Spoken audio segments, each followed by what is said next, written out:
What's going on, YouTube? It is Will here, back again, once again, for another episode of the Gridiron Talk Podcast. Week 16 edition. I can't believe it. Football is almost over.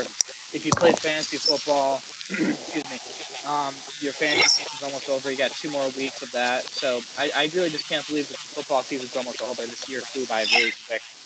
Um, a great week of football, like always last week. The Giants came up big. I'm a Giants fan. It was a great game on Sunday night. The Vikings overcame the biggest comeback in NFL history. The Bills and the Dolphins was a great game. Just all around great games on the slate. So unfortunately for this week, if me and Shane sound a little bit different, we are both ill. I have pneumonia, and Shane has just like some like viral cold. So if we sound like very quiet, very rough, that's why. Like we're both ill. But Shane, do you have anything you want to add in the intro? I mean, this is what I gotta say. My Buccaneers disappointed my ass this week. We were up 17-0, and we ended up giving up 34 fucking points in the second half. Fucking crazy. That is crazy. And let me just say that when I've been sick, and this goes for you too, Shane, body armor saves you. Body armor is like a cure. Oh, really? Haven't had it. Yeah. I honestly, bro, like electrolytes, like it makes sense. So like I have like the water flavored electrolytes, and then like my BCAA, so I've just been drinking that. This has coconut water, antioxidants, B vitamins, electrolytes, and antioxidants and coconut water. I'm probably repeated something, but yeah, that's what it has, and it's really good for you. But anyway, this is not an ad for body armor. This is the Gridiron Talk Podcast. So let's go into the first game of the week, which was yesterday's game. We're recording on Friday again because there's obviously games on Saturday this week. I don't think there's any next week. I could be wrong. So next week we can go back to Saturday. There's a lot of games this week, though, because Sunday's Christmas, so they don't want to have a lot of games on Christmas, mainly because of the NBA. It's like, it's an NBA's thing. So this is probably going to be the last week where we record on Friday. But regardless, yesterday it was the Jaguars versus the Jets, which preseason, this game had a lot of hype, as you know, Shane. Both teams are in the upward trend, which is true, even though the Jets are struggling. But also because the two number one picks in the draft last year, Trevor Lawrence and Zach Wilson were playing each other, and the talent gap between these two is insane. That could not have been proven more. Zach Wilson 9 for 18, 1 interception, 92 yards. Trevor Lawrence 20 for 31, 221 yards, and a rushing touchdown. So my first question for you, Shane, is: do you think the Jets season is over? I mean, from the way it's looking with Zach Wilson at quarterback, it is. Like, Zach Wilson is not the quarterback that they need, and he's not the quarterback that needs to be playing when, it's crunch time, and it's crunch time right now. And there's a lot of questions for their future, and coming out of college. I mean, I was never the big Zach Wilson fan. I'm not gonna lie. Coming out of college, and it just comes down to a lot of things. His attitude. He can't stay in the pocket and make a throw. That's just two things. But the thing with Zach Wilson is that he's going to go down as a big bust because last year's draft class is going to go down as, it's already being compared to the 2011 class that had Von Miller and Cam Newton and a bunch of other players. That it's just one of the best draft class of all time. And this draft class is getting compared to that as well. Think of who was in that draft class. You got Trevor Lawrence, you got Mac Jones, you got Trey Lance, you got Greg Rousseau, I believe, was in that draft class. You got who else is in that draft class? Who are the receivers? Jamar Chase. Jalen Waddle. So my point is like this draft class has a lot of Michael Parsons, Pat Surtain, Kyle Pitts. Sorry, I just looked it up real quick. So, but my point is like this draft class is really good, and Zach Wilson's one of the few guys that sucks. So the Jets made the wrong choice of drafting him. But let's flip the script to the Jaguars, Shane. The Jaguars have a real shot at making the playoffs. If they win their next 2 games, they're in. Now, do you think the Jaguars would do that, or do you think they're going to choke? Well, they're facing the Jets, so I think that's a win. The only team ahead of them is their last 2 games are the Texans and the Titans. That's it. Oh, wait, my bad. Yeah, who are they, Texans and Titans? Yeah. I mean, I think it's possible. Only because the Patriots Patriots are the only team above them and like on the bubble. Well, they would win their division. They wouldn't be a bubble team. They'd win the division. All right, because the Titans are only 7-7. I forgot about that. All right. Yeah, I think it's very possible. Now that I wasn't being an idiot. I think it's definitely possible, but I think it's going to come down to like the last week of the season, honestly. Because the Titans have the Texans this week, and like you said, I don't know who they play in between. Yeah, I don't. I just have the playoff picture up right now, but I think it's the Cowboys. That's who the Titans play next week. The Cowboys. See, I think it's stuff. I think it's more possible for them to win the division than it is to make a wild card. You know what I mean? Right. No, I agree 100%, and it's gonna be even more interesting considering that Ryan Tannehill is out for the season with an ankle injury. So we're going to see Malik Willis, how he can play as an NFL quarterback. He hasn't really done good in the start, so let's see if Mike Vrabel trusts him more. But Shane, do you have anything else you want to add on to this game between the Jaguars and the Jets? I mean, the final score was 19-3. Evan Ingram, he's been having a great season for the Jaguars, the former Giants tight end. Travis Etienne, number one, is having a pretty good year. His first year playing, he missed all of last year with a broken foot. But do you have anything else you want to add between these two teams?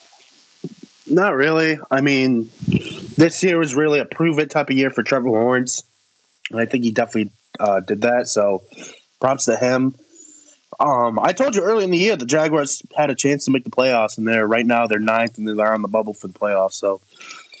And like I said, I think they'll win their division rather than making it in through a wild card slot. So it'd be interesting last couple of weeks.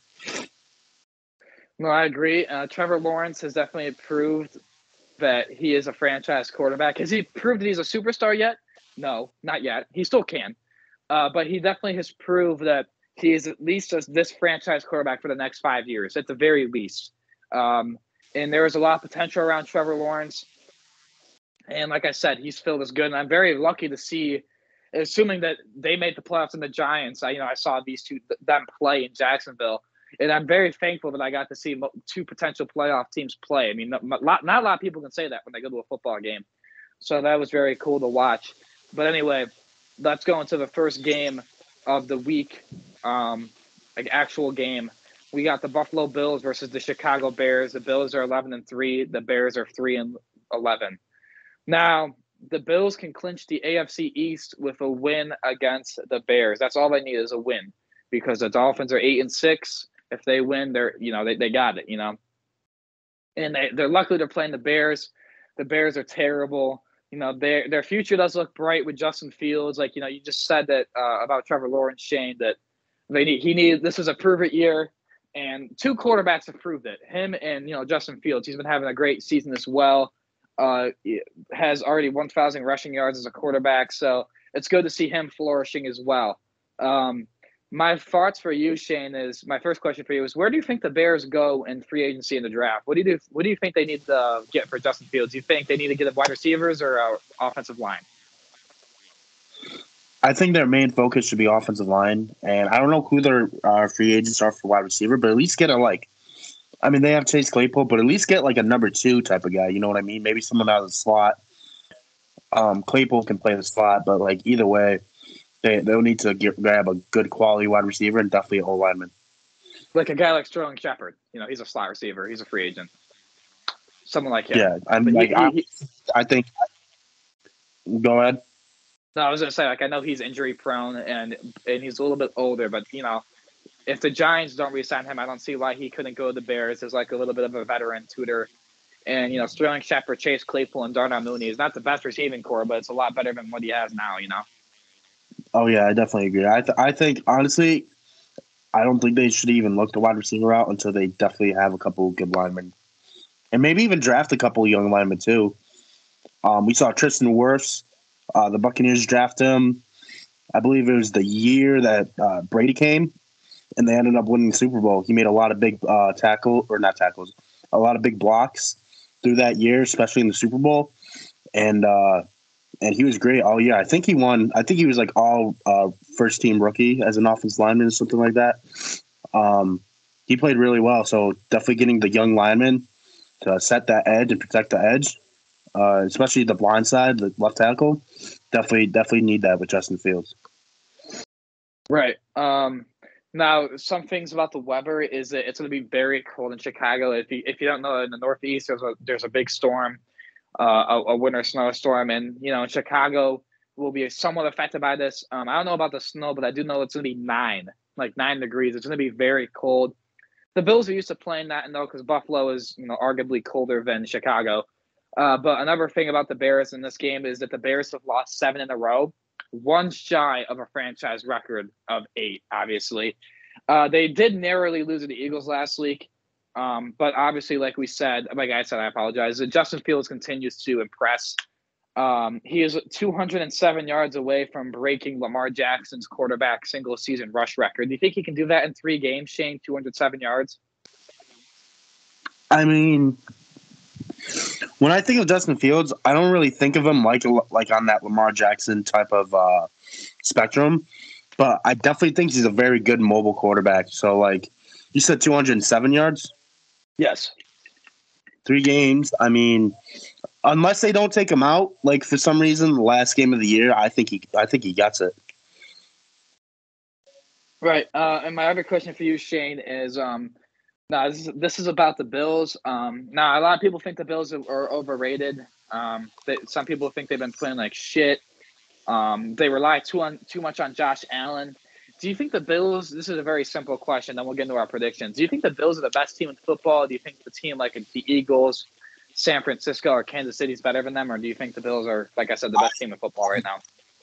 I definitely don't think they're the best team in football. I think they're top 5, not top 3, but I think they're top 5. I think they're like right in that 4th slot, behind like the Eagles, the Chiefs, and then the 49ers. Who do you got win this game between the Bears and the Bills? I mean, I'm pretty sure it's pretty obvious. Yeah, I got the Bills winning this. I think it's going to be a run-heavy game, so I got the Bills 21-10. No, I agree. I'll say that it's going to be a 23-10. I think it's going to be run heavy too because, like I said, it's going to be cold, so it's going to be harder to catch the ball because it's going to be very cold. But yeah, 23-10 Buffalo. This should be an easy win for the Bills, and hopefully they clinch their 3rd straight AFC East title. They've been dominating the division ever since Tom Brady left. Yeah, I feel like a lot of people kind of predicted that too. Right. But we'll see. On to our next game. We got the Saints, who are 5-9, versus the Browns, who are 6-8. This will be Watson's 4th start since returning from 11-game suspension for sexual misconduct allegations. He's 2-1 so far. He's getting better every single week, and he's getting a better grasp of the offense down there in Cleveland. The Browns' playoff hopes are pretty much less than 1%, and sources are saying they're just trying to work on Watson's development for the rest of the year and getting ready for a potential playoff push in 2023. For the Saints, they were predicted to have a lot of highs this year. I'm pretty sure they were predicted to win their division as well. But they have not played well. They've had quarterback issues. Injuries have, thrown them off all year. Their defense has been really bad, especially against the run in the last 6 games. They've allowed at least 150 yards every single one of those games. And they gave up a season worst 230 last week against Atlanta. Now they have to go up against Nick Chubb. So my question for you, oh boy, Nick Chubb, oh boy. So my question for you here, Will, is: do you think the Browns should still try to make the playoffs this year? Should still try to do everything they can, or should they focus on, like I said, what the sources are saying, like focus on Watson and his development for next year? I think you got to, I don't really like tanking, and I feel like tanking is not big of a factor in football as it is in basketball. And also, I think you forgot to mention this, but whoever loses this game will be out of the playoffs. So both teams, whoever loses is out. Whoever wins stays alive for at least another week. But I think Deshaun Watson hasn't looked the greatest, but no one really expects him to come out and play like he did. He hasn't played football in a long time. So I think what I said right before he came back is next year is going to be the real Deshaun Watson show to see how he can play. With more practice, more training, more time against the NFL defenses and stuff like that. So I don't think that the Browns should tank, but like I said, I feel like next year is their year to really shine. Yeah, it's also going to be very cold this game as well. I think a lot of the games are going to be cold. It's that time of year. So, right. The Saints are usually playing in a controlled environment. They will not be playing that in this week, so it'll be interesting. But yeah, so who do you have winning this game, Will? The big thing about this game is that it was the tale of two disappointing teams. More people that predicted the Saints to be better because they knew with Deshaun Watson being out. But I think the big thing here, like you said, Shane, was the Saints' run defense versus Nick Chubb and the Browns' offensive line. The Browns' offensive line is great at run blocking, and they have one of the best running backs in football. So when you pair that up with a bad run defense, it just does not spell good for the Saints. So giving the Browns 27-20 should be somewhat of a close game between two mediocre teams. But at the end of the day, Nick Chubb will be the X factor for this game. What about you, Shane? I agree. I think it's going to be a little bit more, not more points, but more margin. I think it's going to be 24-14 Browns. But I do predict Nick Chubb's going to rush for at least 200 yards, though. I hope so. I have him in fantasy, so yeah, I hope that happens. Need him to come through for me. But next game we got coming up is an AFC South battle between the Houston Texans, who were 1-12-1, versus the Tennessee Titans, who were 7-7. The Titans are on a little bit of a losing streak right now. Luckily, they have an easy matchup against the Houston Texans, who are just terrible. This is expected going into the season. They'd be the worst team in football. But like I said, Ryan Tannehill's out. So my first question for you, Shane, is do you think with Malik Willis at quarterback, do you think the Texans have a real chance to upset the Titans or no? I think they had a good chance regardless whether Tannehill was playing or not. Texans almost upset the Chiefs. There's a couple other teams. And the Cowboys, yep. I think there was like two other teams, but so this could happen. And honestly, the Titans can't lose another game this year because, like we discussed earlier, Jacksonville is red hot, and that would be very unfortunate. But I think it's definitely a possibility. Right, and so the big thing here is Derrick Henry. Obviously, he's the Titans team. He's the Tennessee Derrick Henrys. He has gone off the last couple times he's played the Texans. Do you expect that trend to continue, or do you think the Houston Texans will finally find a way to stop Derrick Henry? I mean, he's King Henry for a reason, so I necessarily don't think they'll slow him. They'll stop him. They might slow him down a little bit, but he's a bigger running back. They give him a lot of carries throughout the end of the year. His body's probably pretty beat up, so I think they'll slow him down a little bit, like maybe up to like 80 yards. But like they won't stop him. You can't stop King Henry. Right, I agree. He's I don't think he's the best running back in the NFL. I think Nick Chubb or arguably Saquon Barkley is better, but he definitely still is very good. There's not really much else to talk about. We kind of already elaborated this. It's the Texans are just really bad. They're really just looking for the future. I think they're going to draft Bryce Young from Alabama. But Shane, who do you think is going to win this game between two AFC South foes? I got the Texans winning this 17-16. Oh wow, you're pulling the upset card. I am indeed. As much as I want to pick the Texans for the upset, I'm going to go with the Titans 20-17. I think Malik Willis playing helps the Texans a little bit, but at the end of the day, Derrick Henry's just going to run all over them. So, like I said, give me the Titans 20-17. Interesting. On to our next game. We got the Seahawks, who are 7-7, versus the Chiefs, who are 11-3. The Chiefs are tied with the Bills as the AFC's best record, and they could be out of the hunt for the top seed, especially if they lose, because Buffalo has the tiebreaker and the victory over them earlier this year. Sorry. As for the Seahawks, who have lost 4 of their last 5, they're hanging on by a thread. They started off pretty impressive early this year, and there was a little bit of a debate that they were going to win the conference, and then 49ers started getting hot, so obviously that's not the case anymore. The biggest issue for the Kansas City Chiefs has been self-inflicted penalties. They had 10 penalties for more than 100 yards against the Texans last week, and they've committed at least one turnover in their past 9 games. It's just pretty similar with the Seahawks. More importantly, they have to get healthy. Wide receiver Tyler Lockett is out with injury, while running back Kenneth Walker III continues to deal with a sore ankle. It's unclear if both of them. It's unclear if Walker's going to be playing this week. But Will, my question here for you is: who needs this win most? The Chiefs to stay with the Bills for the top seed for the bye, or the Seahawks for their playoff hopes? I think the Seahawks. I really feel like the Chiefs. I mean, they would prefer to have the first round bye, but at the end of the day, the Chiefs don't need it. It helps, but they don't need it. They're still the Chiefs. They're still one of the best teams in football. But the Seahawks, they have to stay alive in the playoff hunt. They got the Giants. They got the Commanders. They got the Lions. And they got a bunch of teams who are right behind them that aren't, that are still in the playoff hunt, but they're behind them, such as the Panthers, the Packers, just to name a few. So I think that the Seahawks need this win more. But regardless if the Seahawks don't win another game, the season's been very successful because no one would even imagine that they would match their win total from last year preseason. No one thought that would happen. So kudos to the Seahawks. They've had a great year and they're a very surprising team.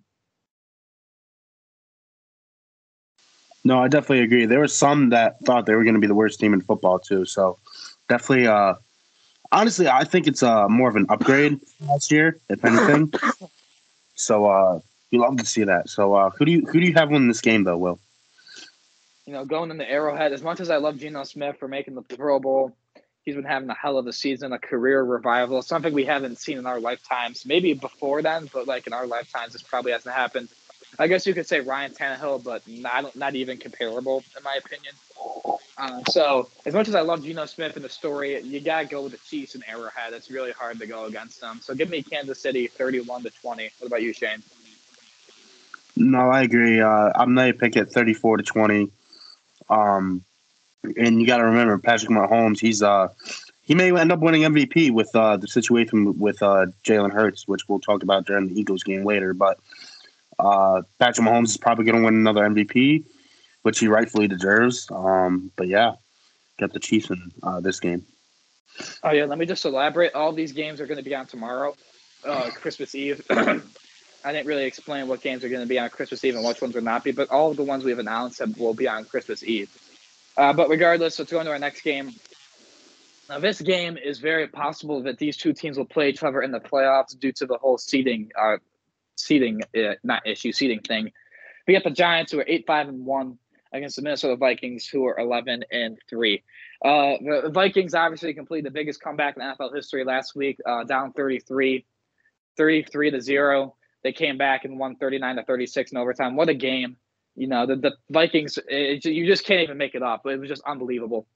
But the Giants, on the other hand, they came in the Sunday Night Football needing a win, and they got it. They played good. Kayvon Thibodeau had the best game of his career. He won defensive player of the week, and he proved why the Giants took him 5th overall.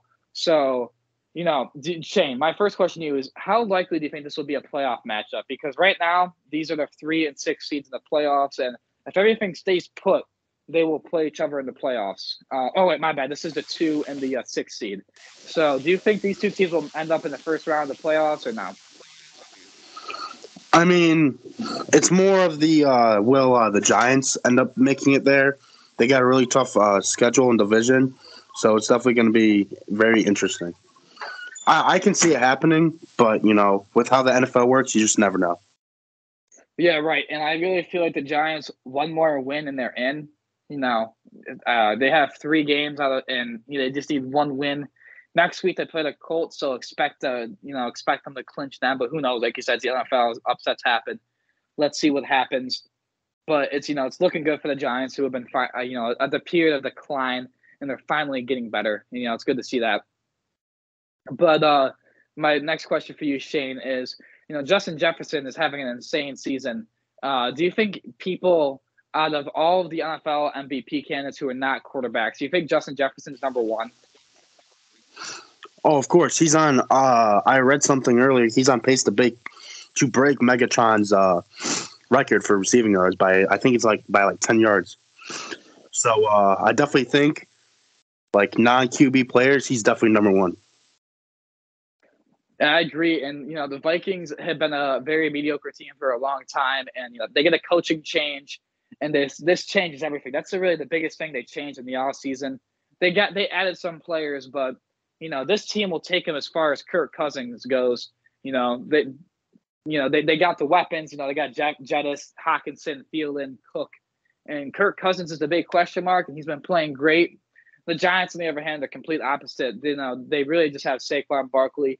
Daniel Jones, actually, fun fact, he leads the NFL in the least amount of interceptions thrown. Knock on wood. He's only thrown 4. That's the first in the NFL. That's very good. So, Daniel Jones has not been throwing a lot of touchdowns. He has 12, which is, second in his career, statistically. But, what matters is he's a game manager. And if that's because the coaches don't trust him or it's because he has no weapons, we can't really say. I really think it's because he has no weapons, let's be honest. But you can't really complain that he has 12 touchdowns throwing to Walmart cashiers, He's been having a very great season, and I really feel that the Giants should extend him. Do you think they should or no? I think they should extend him, but not to like a massive contract. Probably like a 2-year deal. Yeah, probably like a 3 to 4 year deal.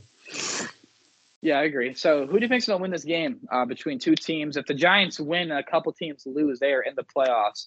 Who do you think's going to win this game between the Giants and the Vikings? I mean, I want the Giants to win just because, that's your team, but I think the Vikings are just a little bit better than them. I got the Vikings winning 24-20. I agree. Excuse me. I agree. If the Giants were to clinch a playoff spot, next week is the time. But going against a team like the Vikings, I know that the Vikings like to play in one possession games. I'm aware of that. But the Vikings are just really good. I know that people think we can win this game. I don't think we do. 27-24, the Vikings. I just think Justin Jefferson, that offense is going to be way too much for us to keep up with. But it should be a good game. And it should be interesting to see if it, like I said, if this is a preview of what the playoffs could be in a couple weeks, No, I definitely agree. Moving on to our next game, we got the Bengals, who are 10-4 versus the Patriots, who are 7-7. Cincinnati ends. Oh wow, can't speak. Enters Saturday's game on a 6-game winning streak and holding a 1-game division lead over Baltimore.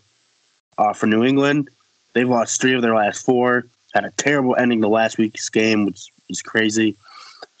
They are 1 seed outside of the playoffs looking in. Their offense continues to struggle, score touchdowns with Mac Jones under the center.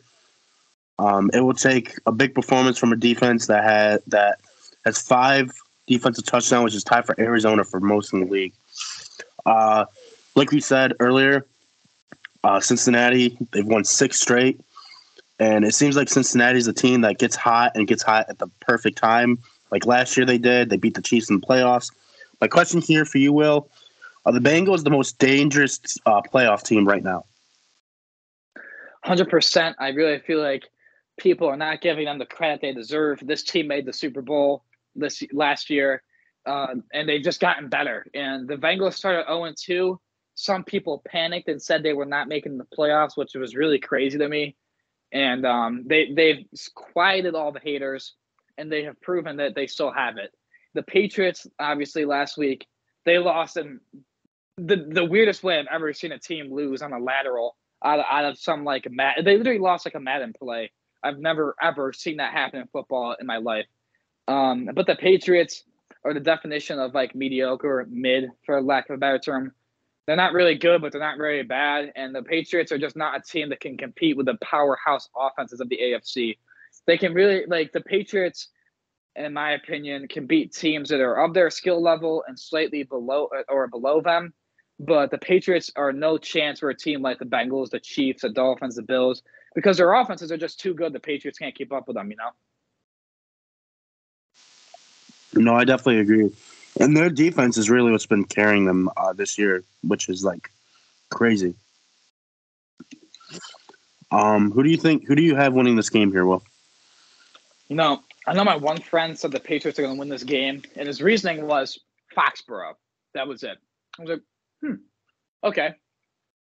Foxborough, interesting. But I think the Bengals are going to smoke them. Joe Burrow is that guy. He is him, Shane. If you don't like Joe Burrow, then you're crazy. I know all the girls love Joe Burrow, let's be honest. But give me the Bengals. Give me the Bengals 30-13. I think the Bengals are just going to embarrass the Patriots on the road. But who do you think is going to win this game?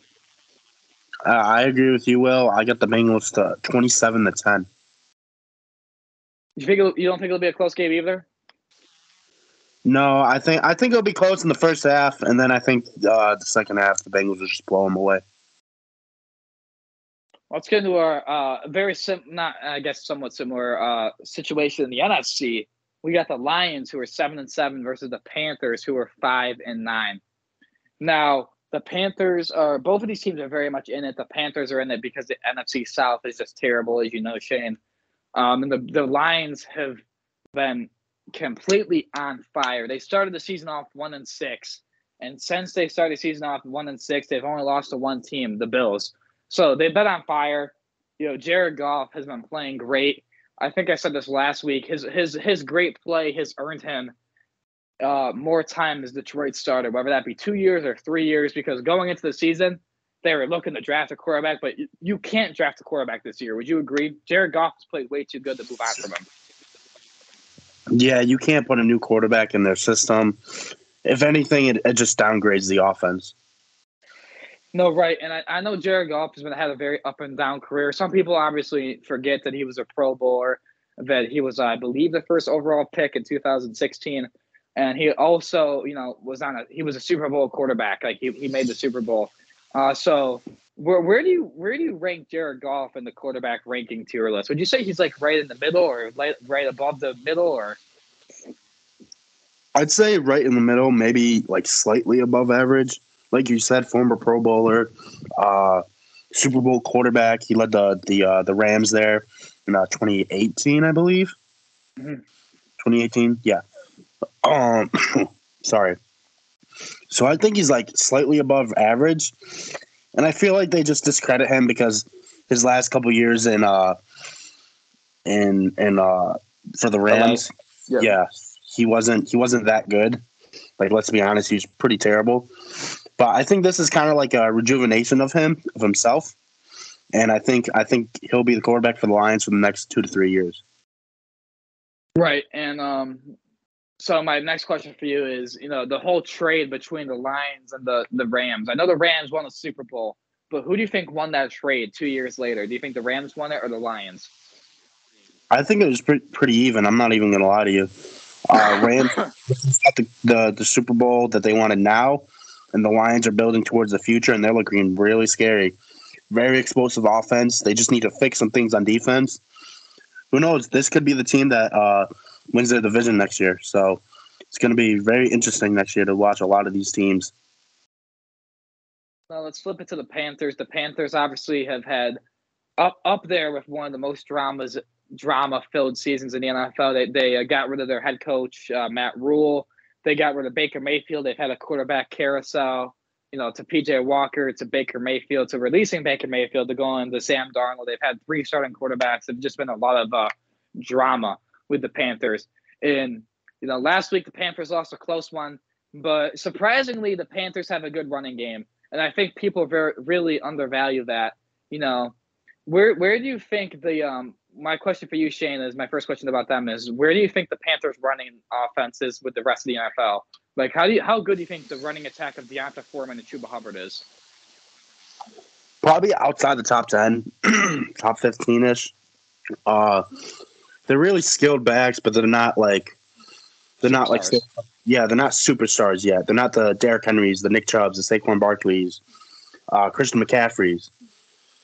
They're just below that like oh boy level. You know what I mean? So they're good, but they're not great. Now, what do you think the Panthers are missing for their future? I honestly think they need a better quarterback and maybe some offensive linemen. They've had quarterback problems all year, and I don't think Sam Darnold is the answer. I really don't. He's not. I don't think he's skilled enough with that offense, and maybe a couple good wide receivers would help too. So I don't know what their draft looks like, but maybe draft a wide receiver, maybe a couple offensive linemen. This is the time where I really wish Matt Corral, the rookie from Ole Miss, was healthy, because I would really love to see him play to see if he could be the Panthers guy. Is it likely? No, but excuse me. I always liked watching Matt Corral in college. I always thought he was very good. But one good thing about these teams, before we go into our picks, Shane, is they're kind of the tale of opposite teams. The Lions have a very good offense, but a very poor defense. When the Panthers have a very, I don't want to say good, but a very solid defense that people don't really talk about. They got Shaq Thompson, Brian Burns, J.C. Horn, Jeremy Chin. J.C. Horn should have been in the Pro Bowl. He's been very good this year. Is he better than Pat Surtain? I know they were in the last year's draft class. Probably not, but J.C. Horn has proven that he is worth a top 10 pick. And the Panthers obviously struggle on offense, so these teams are mirrors of each other. But who do you think is going to win this game between the Lions and the Panthers? I get the Lions winning one in a low-scoring game. I have them winning 21-20. I got the Lions winning as well, 20-16. I think the Lions' offense and their head coaching with Dan Campbell and them is just gives them a slight edge over the Panthers. But this is a very important game for the NFC playoff picture. I don't think people really understand that, because on paper it doesn't, but it is, Yeah, Lions they've disturbed it. They're right behind the Seahawks and the bubble looking into the playoffs. So it's going to be very interesting. All right, on to our next game. We have the Falcons, who are 5-9, versus the Ravens, who are 9. Or no, Falcons, who are 5-9, versus the Ravens, who are 9-5. My bad. Lamar Jackson will miss his third straight game. Tyler Huntley, who started for the Ravens last week, was also limited to practice because of a shoulder issue, but he is expected to start. Quarterback Damian Ryder for the Falcons. Desmond Ridder. Oh shoot! I spelled his name wrong. right. You said Damian Lillard, like the basketball player. Oops. That's funny. He completed 13 of his 26 passes for 97 yards and rushed for 38 yards on his debut last week. Ryder has 3 more games to show that he deserves to be considered a candidate to start in 2023. Marcus Mariota was placed on injured reserve with a chronic knee injury after losing his job. So, there's not really a lot to talk about here outside, there's a lot of injuries for both teams. But do you think, with Lamar Jackson not playing, do you think we could see an upset here from the Falcons? No. And here's the reason why. John Harbaugh is one of the greatest coaches in the NFL right now. Some people forget he won a Super Bowl, It's been so long that the Ravens won that people forget that. And the Ravens defense is just really good. That doesn't also really get talked about, I don't feel like. Roquan Smith makes the Pro Bowl. Marlon Humphrey made the Pro Bowl. They just got a bunch of rotational guys that are just very solid, like, Patrick Queen, Justin Houston, Kyle Hamilton, the rookie out of Notre Dame, among other pieces, Marcus Peters. So the Ravens just Calais Campbell, they just got a good defense. So that's the main reason why I think they've been okay since Lamar's been out. Tyler Huntley is basically like a very poor man's Lamar Jackson. If Lamar Jackson's like the Gucci slides, Tyler Huntley's the dollar store slides. Like, he does what Lamar does, it's just very, very worse. He's mobile. He can't throw as well. He's not as fast, but he can all do it. He's just not as good at it, So I really feel like that the big thing with this game is, like I said, the Ravens defense is just too good. But like you said, Shane, the big thing for this is Desmond Ridder the quarterback of the future for the Falcons? That's the big question. And the one thing that I saw last week, I don't know if you noticed it, but he targeted Drake London more than Marcus Mariota ever did. And Drake London had one of the more productive games in a long time. So let's see if that's a trend that the Falcons continue with Desmond Ridder, if they go more pass heavy than they have, Yeah, I think he had like 7 or 8 catches that game.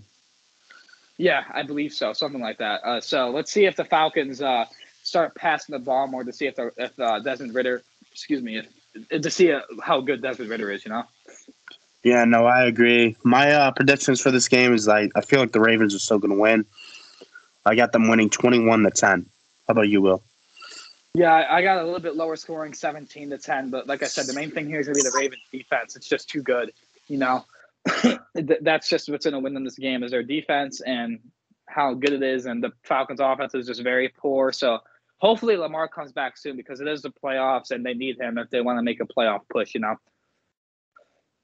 All right. Again, sorry if we sound like shit. We're both sick. That's why we sound different. But let's continue. The next game we got is the Washington Commanders, who were 7-6-1 versus the San Francisco 49ers, who were 10-4. The Commanders, despite losing to the Giants last week, they are holding on to that playoff spot for dear life. My first general question for you, Shane, is: do you think that at the end of the season that the Commanders will make the playoffs, or do you think they're going to fall off towards the end? I think they're going to fall off. I don't think they just have the talent to keep up with the rest of the year. And is that because of Taylor Heineke, or is it just like the whole roster in general? Just not even Taylor Heineke. It's the rest of the roster that I'm really concerned with. I think Tyler Heineke is actually a pretty good quarterback, but I don't think they have enough weapons. Right. And so about the Niners, they're just very unlucky with the injuries. They lose Trey Lance, they lose Jimmy Garoppolo, and Jimmy G should be back for the playoffs. So now they got Brock Purdy. So they're on their third string quarterback, and they're still winning. And Brock Purdy looks good. So my next question for you, Shane, is: Jimmy G is a free agent, so I expect him to go to a team like the Jets. I think he's earned a starting position elsewhere, and it makes sense. But the two guys on the rookie contracts, Brock Purdy and Trey Lance, next year, do you think there's going to be a QB controversy with these two, or do you think when Trey Lance is healthy, he's going to get the starting job? I think there'll be a controversy next year, 100%. Purdy's look great, but Lance has the self-made talent, so it's definitely going to be interesting when preseason comes around next year. Yeah, people, when you talk about Trey Lance, you think of one word, Shane: potential. That's what they've always been saying. He's got so much potential, but we haven't seen it. He didn't play at all in his first year. And this year he got hurt. So, you can't really judge a quarterback off of 2 games. So I agree. You can't really know, but it'll be interesting to see, especially if they win the Super Bowl, which is definitely possible because the Niners roster is so good and so deep that it's, that's why they're contenders. They can use a rookie 7th string quarterback who was the last pick of the draft and be fine because he's solid and he's good enough. My another question for you, Shane, is: I this is my mistake. I've been lying to people for a while now with Chase Young. Oh, he's coming back. But no, he actually is this game. I swear to God, he is coming back this game. Chase Young, making a season debut. So my next question for you is: do you think that's going to be a big difference or no? Chase Young's return. It could, but I don't think it's likely. First game back, like you said with Deshaun Watson, it takes a game or two to really get back after you've been gone for a period of time, especially after injury. So I don't think it'll have much of an impact. But if they end up winning, and then if they do make the playoffs, I think it'll be a factor when playoffs come around. And kind of like what I said with the Vikings and Giants, this is a very probable playoff matchup if the seeding holds because the Niners are a 3rd seed and the Commanders are the 7th seed.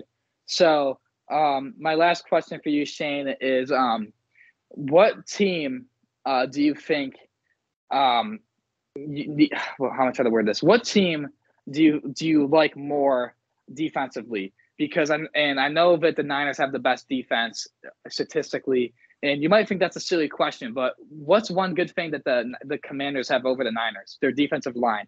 So what team's defense do you think is better? Because this will be a very defensive game, let's be honest. Sorry. I definitely think the 49ers, I know playing defensive line, I know how much of an impact you can have on a game.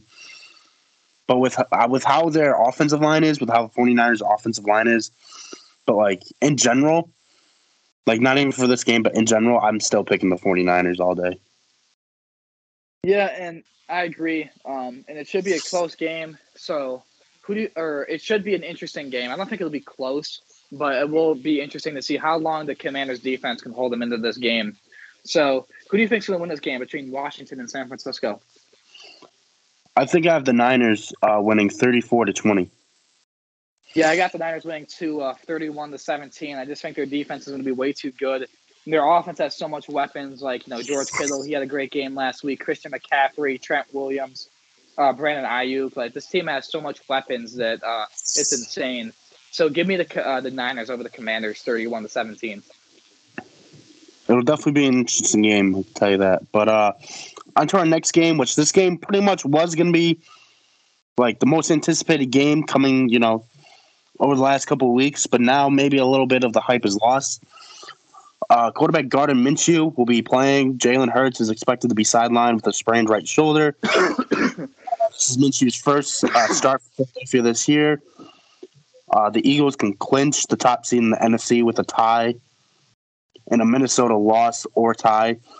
The Cowboys clinch a playoff spot when the Giants beat the Washington last week.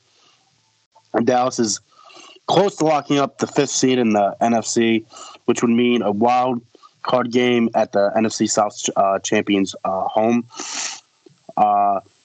But my question for you here, Will, obviously there's a lot of great players on both teams. These teams are very competitive, very, very good on paper, obviously very good on the field. How much will not having Jalen Hurts affect the game, and was it the right move by the Eagles? Right move, 100%. Because they have a little bit of a lead over the Cowboys. So this game is not a must win.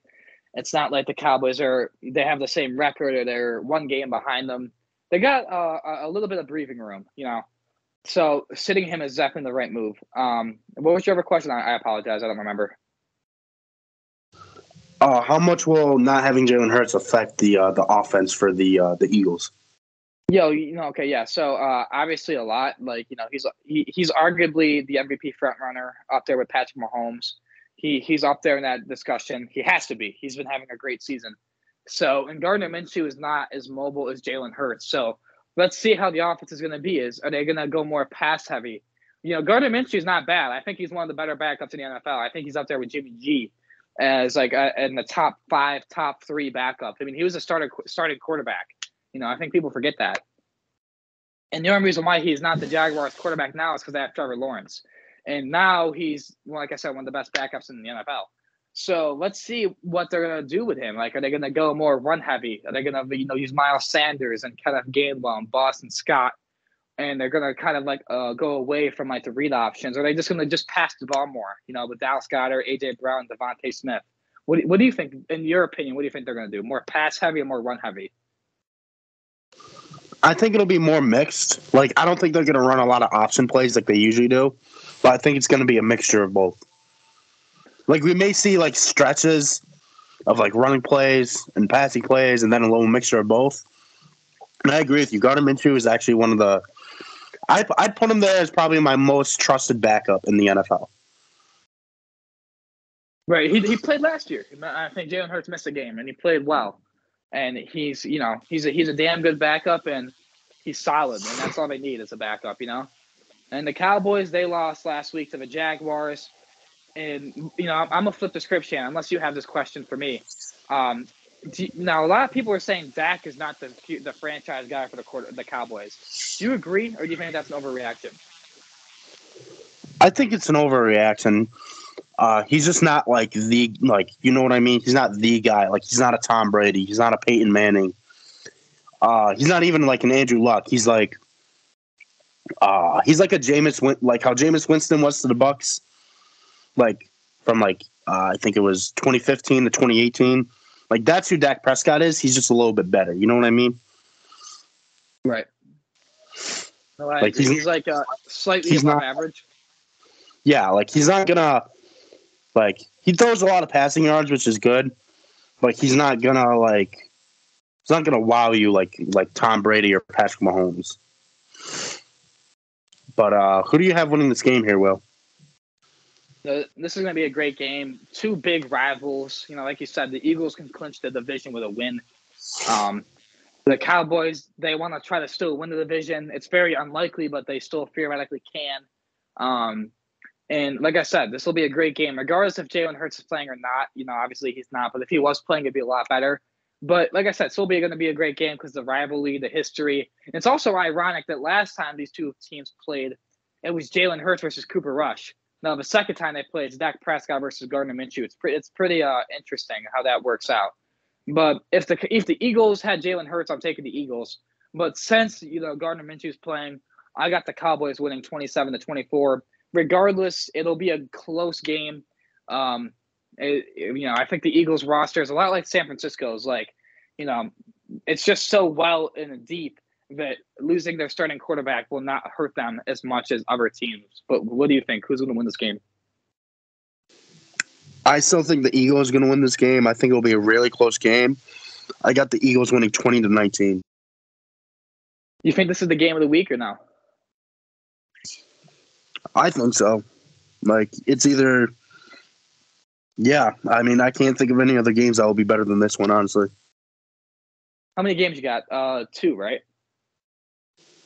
I have 2. I have the Sunday night game as well. Sunday night and Monday night because you got the Bucks, right? Oh no, they play on Sunday. That's my bad. Okay, so let's go into the Saturday night game. I think it's prime time. So Christmas Eve, 2 classic teams, old school from the 70s. We got the Raiders and the Steelers, who are both 6-8, and pretty much a loss from either. I don't know if this is true or not, or if it's basically most likely, but whoever loses this is out of the playoff picture. If Mike Tomlin wants to keep his record of not having a losing record, he obviously has to win out, which is very unlikely. But the sad thing here is that Franco Harris, legendary Steelers running back, popular for the Immaculate Reception, among other things, passed away this week, and he was supposed to have his number retired, and only the 3rd person in Steelers history to have their number retired. Shane, my first question for you is, what are your thoughts on that? Where do you rank Franco Harris all time with running backs? A lot of people aren't going to like my opinion. I don't think he cracks the top 10. I think he was low-key overhyped. If he played in this day and age, I don't think he'd be nearly as good. He's definitely a legend, though. He's up there with, the Jerome Bettis, all those great Steeler running backs. But generally, I think he's, top 15, around the 12, 13 mark. Yeah, interesting. That's a very subjective question, but I think the worst part about it is that he was supposed to have his number retired and he died, not even a week before it happened. It's just really scary. You can't even make it up. It's crazy. How old was he? Oh, I think he was in his 70s. I don't know exactly. I can look it up real quick, but he was. I think he just died of natural causes. He wasn't sick. He was 72, I believe. Yeah, he was 72. I think he died of natural causes in his sleep. But that's Would you say? Sorry to hear you. Yeah, I said that's pretty crazy. So just like you said, Shane, like most games this week in the Northeast, it's gonna be cold. It's gonna be 12 in Pittsburgh plus a wind chill. But enough with the Patriots. I apologize. With the Steelers. Let's talk about the Raiders now. So, what are your thoughts on the Raiders? They won last week in that crazy fashion. So, what do you think about the Raiders? They're most likely not going to make the playoffs this year, but do you think next year with Josh McDaniels learning, how to be an effective head coach? Because if you take the 4 games that they were up by double digits, the Raiders should be 10-4 and definitely in the playoff picture. Do you think next year with Josh McDaniels, learning how to close out a game and drafting some good players, do you think the Raiders will be a playoff team next year? 100%. I think next year will definitely be not the heist, but the level of potential this team has. What were they? They were what, 1-5 at one point this year? 1-6? Yeah. They went on a little bit of a run. And I agree with you. I don't think they're going to make it this year, but next year with Josh McDaniels, because I don't think he's a good coach, but he is a good offensive mastermind. You can't deny that. And Devontae Adams and Derek Carr even said this. I don't know if you knew this, Shane, but more so Devontae Adams. This playbook was the most complicated playbook he's ever seen, and it took him a while to finally master it. And you can kind of tell that he started to pop off. But regardless, I think next year when Josh McDaniels finally learns the kinks of being a head coach again, and he finally gets used to closing out games, I think the Raiders will be very good next year. My next question for you, Shane, is what do you think about Kenny Pickett? Just in general, I don't think he played last week. I think Mitch Trubisky played, but he'll be back this week. So, what do you think about Kenny Pickett and the Pittsburgh Steelers offense? Sorry, I was coughing. I don't think he's that bad. I think he was put in a situation a little bit too early. I think we mentioned that early in the year. But I think next year we'll definitely see his true potential in his sophomore year, as they put it. So we'll see. I mean, he's not looking terrible, I'll tell you that, but he's not looking like a standout. You know what I mean? Right. And this will be a very close game. Two teams who are fighting for a playoff berth, and they're obviously they're the same record. So let's see. Can the Steelers? It's like the Steelers defense versus the Raiders high-powered offense. Who do you think's gonna win this game on Christmas Eve night? I got the Steelers in their defense. I got them winning 21-17. Excuse me. I got the Raiders. I think the Raiders are going to win 24-20. It'll be a very good game though. This is a good game to end the night off, especially with all the history, and as sad as Franco Harris's death is I think the Steelers are going to have a lot more to play for because of his death. But it'll still be awesome that he's getting his number retired. It just sucks that he died a week before it even got retired. But Steelers history, only the third time to retire a number, which makes me very surprising that tickets are only $8 for this game. Maybe because it's Christmas Eve and it's going to be cold. But regardless, let's see because the Raiders' offensive line is very bad. So let's see how T.J. Watt and Alex Highsmith and Cameron Hayward take advantage of that. But regardless, I think Josh Jacobs, Darren Waller, Devonta Adams, and them are going to take care of business 24-20 Las Vegas on Christmas Eve night. FYI, every time Will has taken the Raiders, they've lost. Just to put that out there. Yeah, so everyone put money on the Steelers. Pretty much. On to our next game. We got the Packers, who are 6-8, versus the Dolphins, who are 8-6. The Packers likely need to win their last 3 games in order to make the postseason. Even if they win out, it's not a guarantee they'll make it. There's been a lot of talks about should Aaron Rodgers be benched, just because it's at the end of the year and they didn't know if they were going to make the playoffs, all that good stuff. He will be playing the rest of the year, considering they pretty much are still in the playoff hunt. As for the Dolphins, the Dolphins will make the playoffs if they win their last 3 games, or at least their last 2 against the division foes, the New England Patriots and New England Patriots and the New York Jets. Miami has lost 3 straight, and they want to get it back on track, starting with Green Bay. However, their defense over the last couple of games have not been playing well. They've been playing pretty bad, and in order for them to get in the playoffs, the defense needs to play better. Will, my question for you here is: do you think the Packers have a realistic chance of making the playoffs? 100%. Because week 18, I believe, the last week of the season, they played the Detroit Lions. So that game very might well come down to whoever wins is in. Whoever wins gets the last seed in the playoffs. And that'll be very interesting to see because, in my opinion, I think Aaron Rodgers in the playoffs, I know he's got the whole memes of him choking in the NFC title game. That's dangerous, especially with how inexperienced the NFC quarterbacks are. It's just like Tom Brady if he makes the playoffs. It'll be interesting to see how far he can go. But, it's definitely possible because they play the Lions the last week of the season. But I think their playoff hopes are going to end after this week because I don't think they're going to beat the Dolphins in Miami. They've only lost 1 game in Miami, the Dolphins. They need this win to get back on track. So I think the Dolphins are going to win. But if the Packers do win this game, the rest of their schedule is easy. Well, besides the Lions game, because next week they play the Vikings. So who are very up and down. But it's possible, but it's going to be very hard. Aaron Rodgers has to channel that inner beast, you know? Yeah, there's other implications, like outside of the Packers, too. That needs to happen as well. I'm not quite sure what they are, though. I agree with you.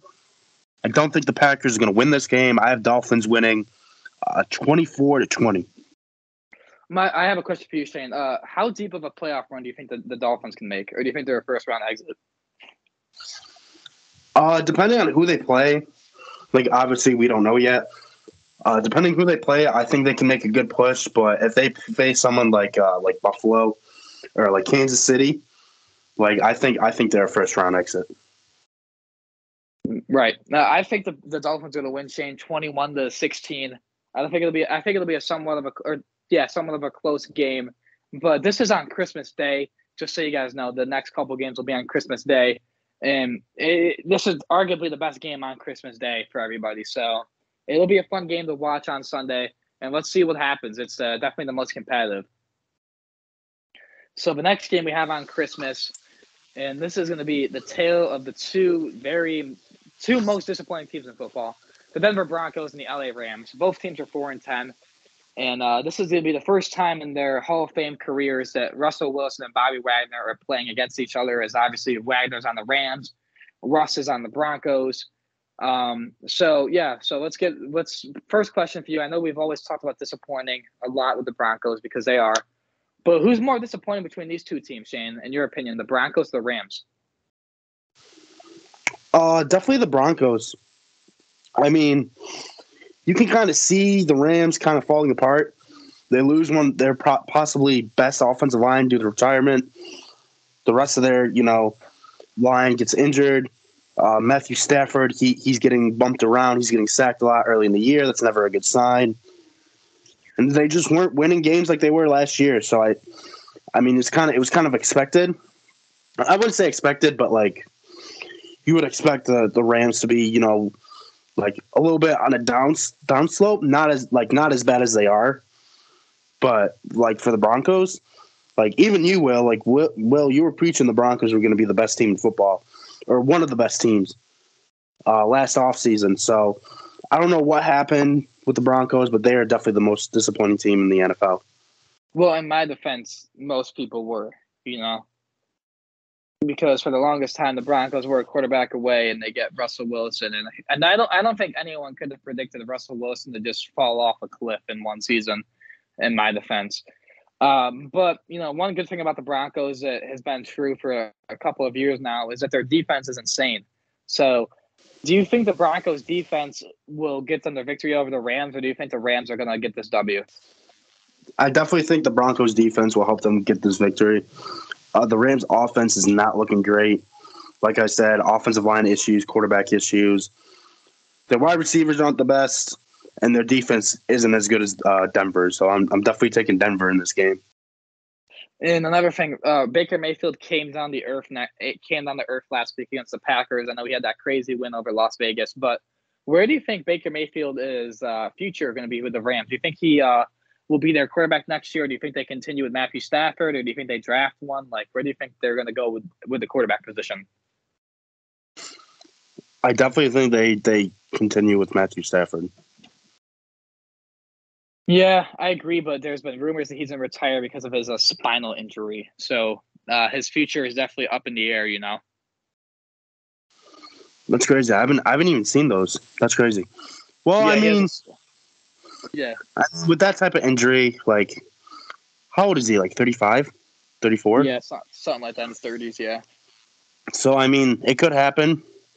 He is kind of on the downslope of his career, like age-wise, for a quarterback. So, who knows? Maybe they do draft. Maybe they draft up, try to get, someone like a I don't know, who's like maybe a Bryce Young. Maybe they trade up for Bryce Young, but they don't have any first-round picks this year. So, or next year. Next year. So they're kind of in a very bad spot. So maybe they do need to keep Baker Mayfield. So who knows? If Matthew Stafford obviously retires. So who do you think is going to win this game between two very disappointing teams this year? I mean, I got the Broncos. 25 or wow. 27-17. I get the Broncos over the Rams. That's crazy of you that you think the Broncos are going to score more than 20 points, Shane. I think the Broncos are going to win 17-10. You can have a Christmas miracle. So you know what? Let me dream. I think the Broncos are going to win 17-10. And Shane, you know how it's going to be like less than 10 degrees here in Syracuse on Christmas. In Los Angeles, it's going to be 80. You know, that kind of disappoints me. Yeah, that disappoints me too. You go 3 hours west. Oh, go ahead. Michael's going to be back at Michael from the Navy. He's going to be landing in California really soon, so he'll enjoy that nice hot weather. So, but we freeze our ass off here in Syracuse. It's messed up. It really is. Yeah, like crazy.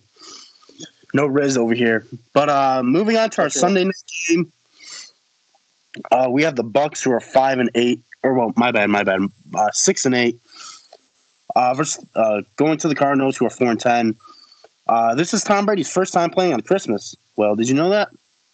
That's crazy. I mean, he's been in the league for God knows how long. 23-year career. First time playing on Christmas. Imagine if you. Yeah, great family times, but Giselle kind of took that from him. That was kind of a low blow. I'm sorry, Brady. The Bucks have lost 2 in a row now, and they fall 2 games under 500, which is not great, but they're still in first place in the NFC South. So, good. Think of the positives. Brady turned the ball over 4 times in last week's loss to Cincinnati. Has done 5 interceptions in the past 3 weeks. The 7-time Super Bowl champion is also 1 win shy of becoming the first player in NFL history to reach the 250 regular season win mark. He's also 1 win away from finishing the he's also He's 1 loss away from his first year having a losing record. Can you believe that? You know how crazy that is? 23 years and he's never had a losing record. That's crazy. No, that's really unbelievable. That makes Mike Tomlin's record look like a stamp note or something. Like, that's crazy. Literally. It could be a big chance for their Packers to get back together. The Cardinals cornerbacks group, their top 3 corners all missed last week's games with injury, and it's unclear if they will be able to return. We've talked about it all year. The Bucs have just struggled on offense. They average, I think, 17.5 points per game, which is 28th in the NFL, I believe. Well, my question here for you, I feel like I ask this question all the time, but what does the Bucs need to do to get going on offense? They have it on their defense, but what do they need to do on offense? I don't think there's anything they can do. I feel like Tom Brady has finally reached his peak. He is just not the best anymore, and that's just I can't believe those words are coming out of my mouth, but it's true. I mean, you can't deny it anymore. I really feel like it's time for them to go in a new direction with Tom Brady. I think he needs to retire and get a new guy up in there, whether that's Kyle Trask from Florida. Let's see what he can do, or maybe sign a guy like Jimmy Garoppolo, since Brady's tutor or Brady's student, I guess. But I'm not saying it's all on Tom Brady, but I really feel like that he's not helping him, because he's just old. Like, let's be honest, he's 45 years old. That's crazy. It is. So, but I really feel like that doesn't help. And the offensive line, they've had injuries or people leaving or retiring or whatnot. Bruce Arians isn't there. Like, there's a lot of things wrong with the Buccaneers. It's not just one issue. No, I definitely agree. Is there anything else you wanna tune in here about the Bucs or the Cardinals before we make our picks? It'll be interesting to see where the Cardinals go with Cliff Kingsbury, because I had got this report that him and Kyler Murray are not speaking to each other, which is interesting to see. I don't know why, or I didn't really read into it, but it's interesting to see that. And also, what a disaster season for the Cardinals it's been. They lose Kyler Murray. They made the playoffs last year. They were the last undefeated team in football, and now the year after, they've only won 4 times. Like, it's just crazy.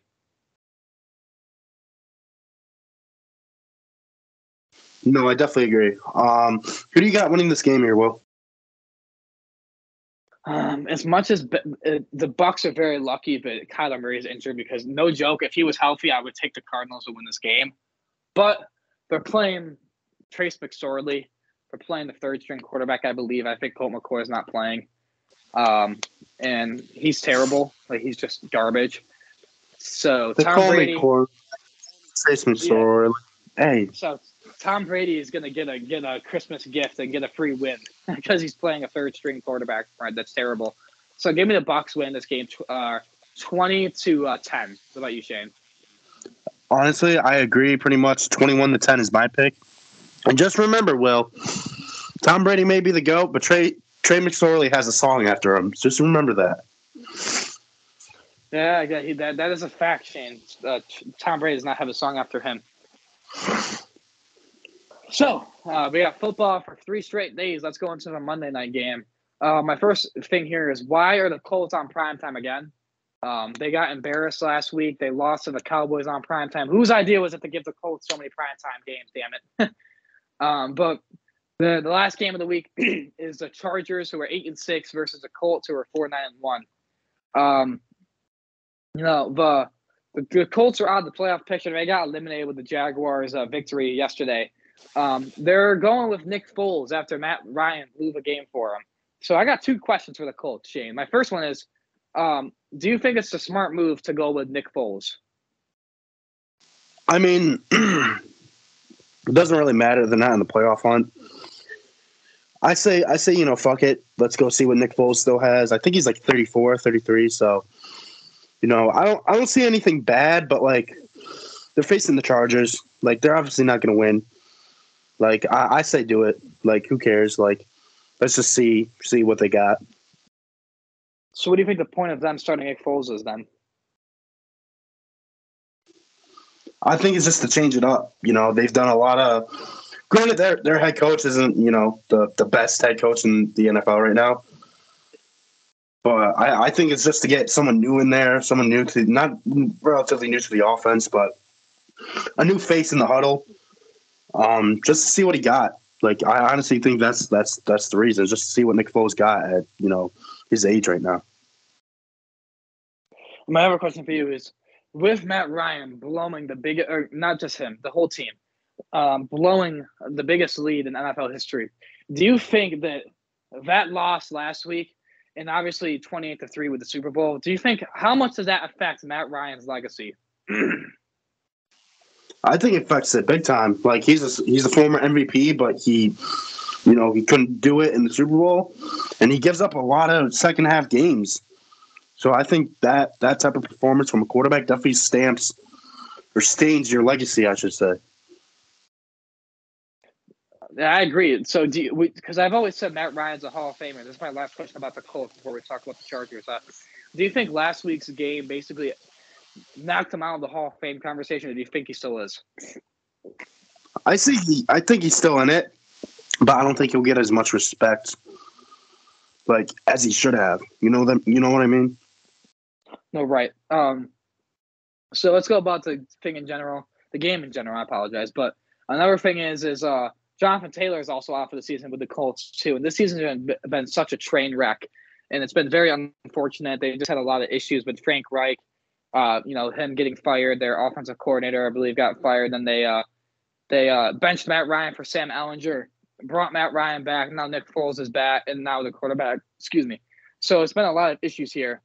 But something to with the Chargers. Like, one thing that me and you talked about is that Brandon Staley, he should get fired if the Chargers don't make the playoffs, and it's looking very likely that they will, because they play the Colts, the Rams, and the Broncos. So it's very likely that they make the playoffs. So do you think that Brandon Staley saved his job with the Chargers going on a little run as they are? They've won 2 in a row.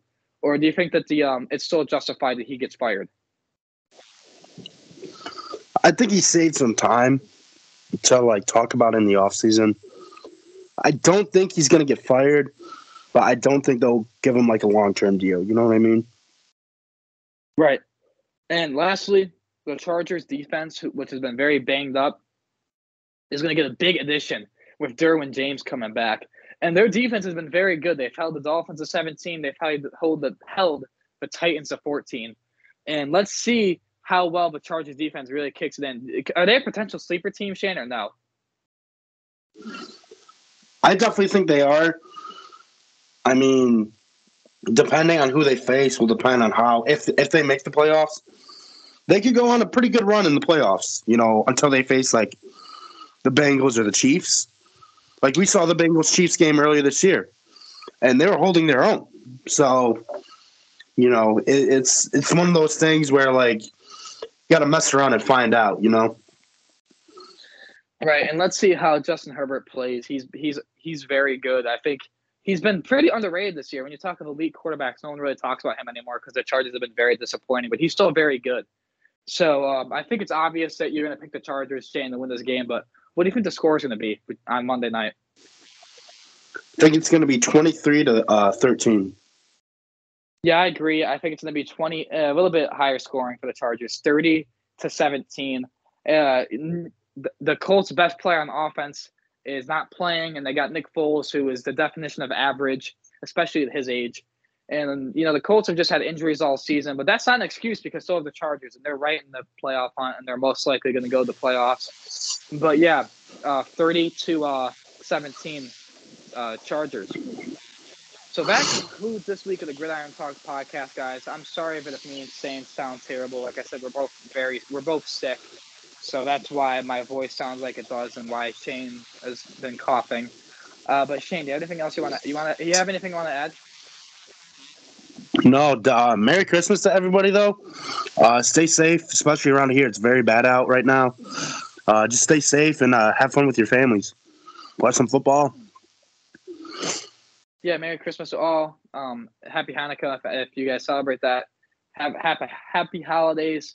And, yeah, stay tuned for next weekend. It should be back on Saturday next week because there's no games next Saturday. So we'll be back on Saturday. But, yeah, that's all you want to say, Shane? Nothing else?